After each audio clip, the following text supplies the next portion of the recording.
Hello friends, ഞാൻ doctor Rajesh Kumar. ലോകത്ത് ഏറ്റവും കൂടുതൽ ആൾക്കാർ ഇപ്പോഴും മരണപ്പെട്ടുകൊണ്ടിരിക്കുന്നത് ഹൃദയാഘാതം വന്നിട്ടാണ്. അതുകൊണ്ട് തന്നെ നമ്മുടെ ഹൃദയത്തിൻ്റെ ആരോഗ്യം വർദ്ധിപ്പിക്കാനുള്ള മാർഗ്ഗങ്ങൾ, ഭക്ഷണക്രമങ്ങൾ, പലപ്പോഴും ഹൃദയത്തിൻ്റെ ചെക്കപ്പുകളെല്ലാം തന്നെ ആൾക്കാരും ശ്രദ്ധിക്കാറുണ്ട്, ഡോക്ടർമാരും എപ്പോഴും പറയാറുണ്ട്. എന്നിരുന്നാൽ പോലും എത്രയൊക്കെ ശ്രദ്ധിച്ചിട്ടും ചെറുപ്പക്കാർക്ക് പോലും കുഴഞ്ഞു വീണുള്ള മരണങ്ങൾ ഉണ്ടാകുന്ന കാണുമ്പോൾ നമുക്ക് എല്ലാവർക്കും ഉള്ളിൽ ഭയവും തോന്നാറുണ്ട്. പലപ്പോഴും നമ്മൾ ഹൃദയത്തിൻ്റെ ആരോഗ്യം വർദ്ധിപ്പിക്കുന്നതിന് ഏറ്റവും പ്രധാനം, ഭക്ഷണത്തിനേക്കാൾ പ്രധാനമായിട്ട് വ്യായാമം ചെയ്യണമെന്ന് പറയുന്ന സമയത്ത് പലർക്കും അതിന് വലിയ ഇമ്പോർട്ടൻസ് തോന്നാറില്ല. വ്യായാമം എന്ന് പറയുമ്പോൾ പലപ്പോഴും നമ്മൾ നടക്കാൻ പോയാൽ മതിയോ എന്ന് ചോദിച്ചാൽ പോരാ.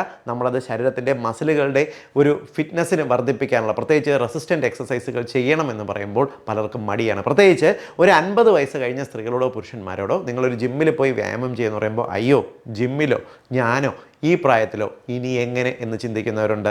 ഇതുമാത്രമല്ല, പലപ്പോഴും നമ്മൾ ആൾക്കാരോട് പ്രത്യേകിച്ചും എന്തെങ്കിലും വ്യായാമമൊക്കെ ചെയ്യാൻ പറയുന്ന സമയത്ത് ജോയിൻസിന് കംപ്ലൈൻ്റ് ഉള്ളവരുണ്ട്, നടക്കാൻ ബുദ്ധിമുട്ടുള്ളവരുണ്ട്, പലവിധ ആരോഗ്യ പ്രശ്നങ്ങളുള്ളവരുണ്ട്. ഇത് കാരണം നടക്കാത്ത ആൾക്കാരുണ്ട്. അതായത് സാഹചര്യങ്ങൾ പറ്റാത്തവരുണ്ട്. നാട്ടിൻപുറങ്ങൾ താമസിക്കുന്നവർക്ക് നല്ലൊരു ജിം അടുത്തില്ലാത്തവരുള്ള പ്രശ്നങ്ങളുണ്ട്. സ്ത്രീകൾക്ക് പലപ്പോഴും ജിമ്മിൽ പോകാനുള്ള കുടുംബ പശ്ചാത്തല ബുദ്ധിമുട്ടുകൾ, ഇങ്ങനെ ഒരുപാട് പ്രശ്നങ്ങളുണ്ട്. അതുകൊണ്ട് തന്നെ ഹൃദയത്തിൻ്റെ ആരോഗ്യം മെച്ചപ്പെടുത്താനായിട്ട് വീട്ടിലിരുന്ന് ചെയ്യാൻ സാധിക്കുന്ന സിമ്പിളായിട്ടുള്ള 6 ടെക്നിക്സ് വിശദീകരിക്കാം. പ്രത്യേകം മനസ്സിലാക്കേണ്ടത്, ഒരിക്കലും ഇത് മസിലുകളുടെ റെസിസ്റ്റൻ്റ് എക്സസൈസിന് പകരമുള്ള കാര്യങ്ങളല്ല. നിങ്ങൾക്ക് ജിമ്മിലൊന്നും പോയി വ്യായാമം ചെയ്യാൻ, ആക്റ്റീവായിട്ട് ചെയ്യാൻ പറ്റാത്ത ആൾക്കാർക്ക് വേണ്ടി വീട്ടിൽ ഇരുന്ന് ചെയ്യാൻ പറ്റുന്ന 6 കാര്യങ്ങളാണ് പറഞ്ഞു തരുന്നത്. ഇത് ഏത് പ്രായത്തിലുള്ളവർക്കും, പ്രത്യേകിച്ച് 75-80 വയസ്സുള്ള ആൾക്കാർക്കാണെങ്കിൽ പോലും, ചെറിയ കുട്ടികൾക്കാണെങ്കിൽ പോലും ഒരേപോലെ ഫലപ്രദവുമാണ്, സിമ്പിളായിട്ട് ചെയ്യാൻ പറ്റുന്ന കാര്യങ്ങളുമാണ്. ഏറ്റവും പ്രധാനപ്പെട്ട ഒന്നാമത്തെ കാര്യം എന്ന് പറയുന്നത്, രാവിലെ എഴുന്നേറ്റ് കഴിഞ്ഞാൽ നിങ്ങൾ ചെയ്യേണ്ട സ്ട്രെച്ചിങ് എക്സസൈസുകളാണ്. സ്ട്രെച്ചിങ് എക്സസൈസ് എന്ന് പറഞ്ഞാൽ ഇതിന് മുമ്പ് ഞാൻ വിശദീകരിച്ചിട്ടുണ്ട്. നിങ്ങളുടെ കയ്യിലെ മസിലുകൾക്ക് ചെയ്യുന്ന സ്ട്രെച്ചിങ്സ്, മാക്സിമം ചെയ്യാവുന്ന സ്ട്രെച്ചിങ് ഈ ജോയിൻറ്റുകൾക്ക് ചെയ്യാവുന്നത്, കൈയുടെ ജോയിൻറ്റ്, ഷോൾഡർ ജോയിൻറ്റ്, കഴുത്തിൻ്റെ ജോയിൻറ്റ്സ്, നട്ടെല്ല്, അരക്കെട്ട്, കാലിലെ മുട്ടുകൾക്ക്, അതേപോലെ കുനിഞ്ഞ് നിവർന്നും ചെയ്യുന്ന സ്ട്രെച്ചിങ്സ്, ഇങ്ങനെ ശരീരത്തിൻ്റെ എല്ലാ ഭാഗത്തിനും വേണ്ടി ചെയ്യുന്ന സ്ട്രെച്ചിങ് എക്സസൈസുകൾ ഒരു 10 മിനിറ്റ് എടുത്ത് നിങ്ങൾ റെഗുലറായിട്ട് ചെയ്യുക.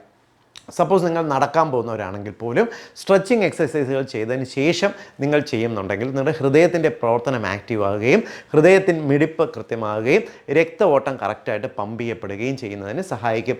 ഈ ഒരു വ്യായാമമാണ് ഏറ്റവും പ്രധാനമായിട്ട് രാവിലെകൾ ചെയ്യാം. ഇത് ഏതൊരു പ്രായത്തിലുള്ളവർക്കും സിമ്പിളായിട്ട് വീട്ടിൽ ചെയ്യാൻ പറ്റുന്ന കാര്യമല്ലേ. ഇനി രണ്ടാമത്തതെന്ന് പറയുന്നത്, നടക്കാൻ പോകുന്നവർക്ക് വേണ്ടിയാണ്. നടക്കാൻ പോകുന്നത് ഹൃദയത്തിന് നല്ലതാണ്. എന്നാൽ അതിനുപരിയായിട്ട് നിങ്ങൾ നടക്കാൻ പോകുന്നതിന് ചെയ്യേണ്ട ഒരു സിമ്പിളായിട്ടുള്ള മാറ്റം കൊണ്ട് ഹൃദയത്തിൻ്റെ ശക്തി നന്നായിട്ട് വർദ്ധിപ്പിക്കാൻ പറ്റും. 3 മിനിറ്റ് നിങ്ങൾ ഒന്ന് നടക്കുക, സിമ്പിളായിട്ട്, അതായത് നമ്മൾ ലഘുവായിട്ട് നടക്കുക. അതിനുശേഷം 1 മിനിറ്റ് നിങ്ങൾക്ക് ഓടാൻ പറ്റുന്ന സ്പീഡിൽ ഓടുക. 3 മിനിറ്റ് നടക്കുക, 1 മിനിറ്റ് ഓടുക. ഇങ്ങനെ നിങ്ങൾ ആവർത്തിച്ച് ചെയ്തു നോക്കുക. ഇതിനു മുമ്പ് നിങ്ങളുടെ ശരീരത്തിൻ്റെ ഈ വണ്ണം കുറയ്ക്കുന്നതിന് നടത്തത്തിലൂടെ എങ്ങനെ സാധിക്കും എന്നുള്ളതിന് ഞാൻ ഈ എക്സസൈസ് പറഞ്ഞിട്ടുണ്ട്. ഇത് നമുക്ക് ശരീരത്തിനകത്തുള്ള ഇൻസുലിൻ മെറ്റബോളിസത്തിനെ ഒന്ന് നന്നായിട്ട് വർദ്ധിപ്പിക്കുന്നതിനും ശരീരത്തിൽ അടിഞ്ഞുകൂടിയിട്ടുള്ള കൊഴുപ്പ് കത്തിച്ച് കളയാൻ സഹായിക്കുക. അതിൻ്റെ ഒപ്പം തന്നെ നിങ്ങളുടെ ഹൃദയത്തിൻ്റെ പേശികളുടെ ആരോഗ്യം വർദ്ധിക്കുന്നതിനും ഇൻഡുറൻസ് വർദ്ധിക്കാനും സാധിക്കും. അതായത് ഹൃദയത്തിലേക്കുള്ള രക്തഓട്ടം വർദ്ധിക്കുന്നതിനും ഹൃദയത്തിൻ്റെ പേശികളുടെ നീർക്കെട്ട് കുറയ്ക്കുന്നതിനും എല്ലാം തന്നെ ഈ പറഞ്ഞ സിമ്പിളായിട്ടുള്ള നടക്കുന്ന എക്സസൈസ് സഹായിക്കും. ഇനി മൂന്നാമത്തെ എക്സസൈസ് എന്ന് പറയുന്നത് ബ്രീത്തിങ് എക്സസൈസാണ്. ഇതിനു മുമ്പും ബ്രീത്തിങ് എക്സസൈസ് ഞാൻ വിശദീകരിച്ചിട്ടുണ്ട്. ബ്രീത്തിങ് എക്സസൈസിൻ്റെ ഗുണം എന്ന് പറയുന്നത് ഒരേപോലെ നിങ്ങളുടെ മനസ്സിനും നിങ്ങളുടെ ശരീരത്തിനും, പ്രത്യേകിച്ച് ശരീരത്തിലെ പാരാസിമ്പതറ്റിക് നെർവസ് സിസ്റ്റത്തിനെ സ്റ്റിമുലേറ്റ് ചെയ്യുന്നതിന് സഹായിക്കും. പാരാസിമ്പതറ്റിക് നെർവസ് സിസ്റ്റമാണ് നമ്മുടെ ഹൃദയത്തിൻ്റെ പേശികളുടെ പ്രവർത്തനത്തിനെ ഏറ്റവും പ്രധാനമായിട്ട് നിയന്ത്രിക്കുന്നത്. പാരാസിമ്പതറ്റിക് നെർവസ് സിസ്റ്റത്തിനെ ആക്ടിവേറ്റ് വഴിക്ക് നമ്മുടെ ഹൃദയത്തിൻ്റെ താളമിടിപ്പ് റെഗുലറാക്കാനും സാധിക്കും. BP നിയന്ത്രിച്ച് നിർത്താനും സാധിക്കും. നിങ്ങൾക്ക് അമിതമായിട്ടുണ്ടാകുന്ന ടെൻഷൻ കുറച്ച് ശരീരത്തിന് റിലാക്സ് ചെയ്യുന്ന വഴിക്ക് ഹൃദയത്തിൻ്റെ ആരോഗ്യം വർദ്ധിപ്പിക്കാനും സാധിക്കും. ബ്രീത്തിങ് എക്സസൈസ് ചെയ്യുന്നത് എങ്ങനെയെന്ന് പറഞ്ഞുതരാം. വളരെ സിമ്പിളാണ്. നിങ്ങൾക്ക് അറിയില്ലെങ്കിൽ ഇതൊന്ന് കണ്ടു നോക്കുക. 3 സെക്കൻഡ് കൊണ്ട് ശ്വാസം പൂർണ്ണമായിട്ടും ഉള്ളിലേക്ക് വലിക്കുക. നിവർന്നിരുന്നതിന് ശേഷം മാക്സിമം വലിച്ച് 3 സെക്കൻഡ് വലിച്ച് ഹോൾഡ് ചെയ്തതിന് ശേഷം മാക്സിമം അതായത് 3 സെക്കൻഡ് വലിച്ചതിന് ശേഷം മാക്സിമം 6 സെക്കൻഡ് വരെ ഹോൾഡ് ചെയ്ത് പിടിക്കുക.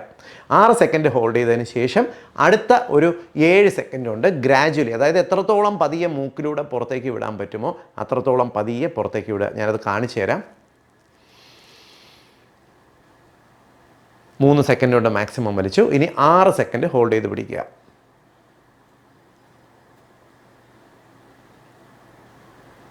ഇനി അടുത്ത 7 സെക്കൻഡ് കൊണ്ട് എത്രത്തോളം പതിയെ പുറത്തേക്ക് വിടാൻ പറ്റുമോ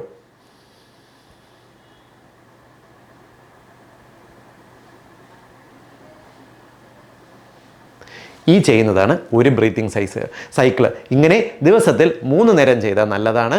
ഒരു നേരമെങ്കിലും ഒരു ദിവസം ചെയ്യാൻ നോക്കുക. ഇത് വളരെയധികം നമ്മുടെ പാരാസിമ്പത്തിക് നെർവസ് സിസ്റ്റത്തിനെ സ്റ്റിമുലേറ്റ് ചെയ്യാനായിട്ട് സഹായിക്കും. ഇനി അടുത്ത 4ാമത്തെ എക്സസൈസ് എന്ന് പറയുന്നത്, നിങ്ങൾ സിമ്പിളായിട്ട് നിങ്ങളിപ്പോൾ ഓഫീസിൽ ഇരിക്കുകയാണെന്നുണ്ടെങ്കിൽ, ഇല്ലെങ്കിൽ വീട്ടിൽ TV കാണുന്ന സമയത്ത് ഇരിക്കട്ടെ, നിങ്ങളുടെ ശരീരത്തിൻ്റെ ഏതെങ്കിലും ഒരു മസിലിനെ ടൈറ്റ് ചെയ്ത് പിടിക്കുക. കൈകൊണ്ട് ഇങ്ങനെ പിടിച്ച് ടൈറ്റ് ചെയ്യുക അല്ല ഉദ്ദേശിക്കുന്നത്. നിങ്ങൾ മനസ്സുകൊണ്ട് നിങ്ങളുടെ ശരീരത്തിലെ ഏതെങ്കിലും ഒരു മസിലിനെ ഹോൾഡ് ചെയ്യുക. നിങ്ങളിപ്പോൾ ഓഫീസിൽ ഇരിക്കുന്ന സമയത്ത് മീറ്റിംഗ് അറ്റൻഡ് ചെയ്യുകയാണ്, അല്ലെങ്കിൽ വേറെ എന്തെങ്കിലും ജോലി ചെയ്തുകൊണ്ടിരിക്കുകയാണ്, എന്തെങ്കിലും വായിച്ചുകൊണ്ടിരിക്കുകയാണ്, ബോധപൂർവ്വം നിങ്ങളുടെ ഏതെങ്കിലും ഒരു മസിൽ ഹോൾഡ് ചെയ്യുക, ടൈറ്റ് ചെയ്ത് പിടിക്കുക. ഇപ്പോൾ കൈയുടെ മസിൽ തന്നെ നിങ്ങൾക്ക് മനസ്സുകൊണ്ട് വിചാരിച്ചാൽ ഒന്ന് ടൈറ്റ് ചെയ്ത് പിടിക്കാമല്ലോ. ടൈറ്റ് ചെയ്ത് 1 മിനിറ്റ് ടൈറ്റ് ചെയ്ത് പിടിക്കുക. ഇങ്ങനെ ടൈറ്റ് ചെയ്ത് പിടിക്കുന്നത് പെട്ടെന്ന് ഹൃദയമിടിപ്പ് ഒന്ന് വർദ്ധിക്കാൻ സഹായിക്കും. ഇത് ഹൃദയത്തിൻ്റെ താളമെടുപ്പിനെ റെഗുലേറ്റ് ചെയ്ത് ഹൃദയത്തിന് ഓട്ടോമാറ്റിക്കലി നമ്മൾ നൽകുന്ന ഒരു ചെറിയ വ്യായാമമായിട്ട് വർക്ക് ചെയ്യും. ഇത് കൈയുടെ മസിലിന് സാധിക്കും, അബ്ഡമനൽ മസിൽ സാധിക്കും, തുടയിലെ മസിലിന് സാധിക്കും. ഇങ്ങനെ ഇടയ്ക്കിടയ്ക്ക് ദിവസത്തിൽ ഇപ്പോൾ ഒരു 4ഓ 5ഓ തവണയൊക്കെ ചെയ്യുന്നത് വളരെ വളരെ എഫക്റ്റീവാണ്. ഇങ്ങനെ ഇതിപ്പോൾ വീട്ടമ്മമാർക്ക് വേണമെങ്കിൽ ചെയ്യാം, ഓഫീസിൽ പോകുന്ന ആൾക്കാർക്ക് വേണമെങ്കിൽ ചെയ്യാം, സ്കൂൾ കുട്ടികൾക്ക് വേണമെങ്കിൽ ചെയ്യാം, ഇല്ലെങ്കിൽ വീട്ടിൽ ഇപ്പോൾ നിങ്ങൾ റിലാക്സ് ചെയ്ത് വീട്ടിലിരിക്കുന്ന സമയത്തോ TV കാണുന്ന സമയത്തോ കിടക്കുന്ന സമയത്തോ വായിക്കുന്ന സമയത്തോ എല്ലാം ഈ എക്സസൈസ് ഒന്ന് ചെയ്യാവുന്നതാണ്. ഇനി 4ാമത്തെ ടെക്നിക്ക് എന്ന് പറയുന്നത്, നിങ്ങൾ ഒരു അരമണിക്കൂർ ഓഫീസിലിരുന്ന് ജോലി ചെയ്യുന്നു, അല്ലെങ്കിൽ അരമണിക്കൂർ വീട്ടിൽ അടുക്കളയിൽ പണി ചെയ്യുന്നു, ഇല്ലെങ്കിൽ എന്തെങ്കിലും അരമണിക്കൂർ നിങ്ങൾ ഇരുന്ന് ചെയ്യുകയാണെന്നുണ്ടെങ്കിൽ അതിനുശേഷം 2 മിനിറ്റ് ഒന്ന് എഴുന്നേറ്റ് സിമ്പിളായിട്ട് അങ്ങോട്ടും ഇങ്ങോട്ടും നടക്കാനായിട്ട് നോക്കുക.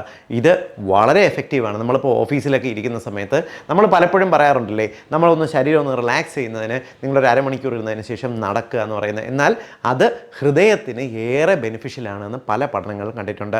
നിങ്ങൾ അരമണിക്കൂർ ഇരുന്ന് ജോലി ചെയ്തതിന് ശേഷം 2 മിനിറ്റ് ഒന്ന് നടക്കുക. ഒരുപാട് ദൂരമൊന്നും പോകണം കേട്ടോ, സിമ്പിളായിട്ടൊന്ന് നടക്കുക. ഇല്ലെങ്കിൽ സ്റ്റെപ്പ് വരെ ഒന്ന് നടക്കുക, സ്റ്റെപ്പ് ജസ്റ്റ് ഒന്ന് കയറി ഇറങ്ങുക, ഇല്ലെങ്കിൽ നിങ്ങളൊന്ന് ലിഫ്റ്റ് വരെ നടക്കുക, ഇല്ലെങ്കിൽ താഴെ പോയിട്ട് നിങ്ങൾ വെള്ളം കുടിക്കുന്നിടത്ത് പോയിട്ട് ജസ്റ്റ് ഒന്ന് വെള്ളം കുടിച്ചിട്ട് തിരിച്ചു വരിക. ഇങ്ങനെ ചെയ്യുന്നത് നിങ്ങളുടെ ഈ ഒരു സ്റ്റാഗ്നൻ്റ് ആയിട്ടിരിക്കുന്ന നിങ്ങളുടെ രക്തക്കുഴലിനകത്ത് പെട്ടെന്നൊന്ന് രക്തഓട്ടം വർദ്ധിപ്പിക്കുന്നതിനും ചെറിയ രക്തക്കുഴലിലുണ്ടാകുന്ന ചെറിയ നീർക്കെട്ടുകളെ പെട്ടെന്ന് അങ്ങ് അലിയിച്ച് കളയുന്നതിനും സഹായിക്കും. വളരെയേറെ ഫലപ്രദമാണ്. ഇനി 6ാമത്തെ ടെക്നിക്ക് എന്ന് പറയുന്നത് നിങ്ങളുടെ പോസ്ചർ കറക്ഷനാണ്. അതായത് പലപ്പോഴും നമ്മൾ വീട്ടിലിരിക്കുന്ന സമയത്തോ ഓഫീസിലിരിക്കുന്ന സമയത്തോ ശരീരത്തിന് ഏറ്റവും കംഫർട്ടബിൾ ആയിട്ടുള്ള പൊസിഷനിൽ നമ്മൾ ഇരിക്കാറുണ്ട്.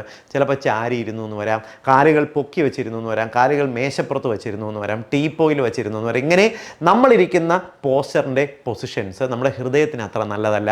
നമ്മൾ ഇരിക്കുന്ന പൊസിഷനാണെന്നുണ്ടെങ്കിൽ നിവർന്ന് അത്യാവശ്യം നട്ടെല്ല് സ്ട്രൈറ്റ് ആക്കി തല നിവർത്തി ഇരിക്കാനായിട്ട് നോക്കുക. നിങ്ങൾ നടക്കുകയാണെന്നുണ്ടെങ്കിൽ നിവർന്ന് നിന്ന്, പലപ്പോഴും ഇങ്ങനെ ആൾക്കാർ കൂടി ഇരിക്കുകയും നടക്കുകയൊക്കെ ചെയ്യുന്നത് കണ്ടിട്ടില്ലേ, നിവർന്ന് നിൽക്കാനായിട്ട് നോക്കുക, തല ഉയർത്തി നിൽക്കുക. നട്ടെല്ലിൻ്റെ എപ്പോഴുള്ള പൊസിഷൻ ഹൃദയത്തിൻ്റെ രക്തഓട്ടത്തിന് ഏറ്റവും കംഫർട്ടബിളാണ്. സോ ഞാൻ ഈ പറഞ്ഞിട്ടുള്ള 6 കാര്യങ്ങൾ ആർക്ക് വേണമെങ്കിലും എങ്ങനെ വേണമെങ്കിലും ചെയ്യാവുന്നതാണ്. വളരെ സിമ്പിളാണ്, ഹൃദയത്തിൻ്റെ ആരോഗ്യം വർദ്ധിപ്പിക്കും, ക്ലിനിക്കലി പ്രൂവൺ ആയിട്ടുള്ള കാര്യമാണ്. അതുകൊണ്ട് തന്നെ നിങ്ങൾ ഈ ഇൻഫർമേഷൻ എല്ലാവർക്കും വേണ്ടി ഷെയർ ചെയ്യുക. കാരണം ഹൃദയത്തിൻ്റെ ആരോഗ്യം വർദ്ധിപ്പിക്കുക എന്ന് പറയുന്നത് എല്ലാ മനുഷ്യൻ്റെ, പ്രത്യേകിച്ച് 40 വയസ്സ് കഴിഞ്ഞവരുടെ വളരെ പ്രധാനപ്പെട്ട ഒരു കാര്യമാണ്. അതുകൊണ്ട് തന്നെ ഇതൊന്ന് ഷെയർ ചെയ്യുക. ആൾക്കാർക്ക് സിമ്പിളായിട്ട് ചെയ്യാൻ പറ്റുന്നത് എല്ലാവരും ചെയ്യട്ടെ. ഹൃദയത്തിൻ്റെ ആരോഗ്യം വർദ്ധിപ്പിക്കട്ടെ. വീണ്ടും മറ്റൊരു അവസരത്തിൽ മറ്റൊരു വിഷയമായി കണ്ടുമുട്ടാം. ബൈ.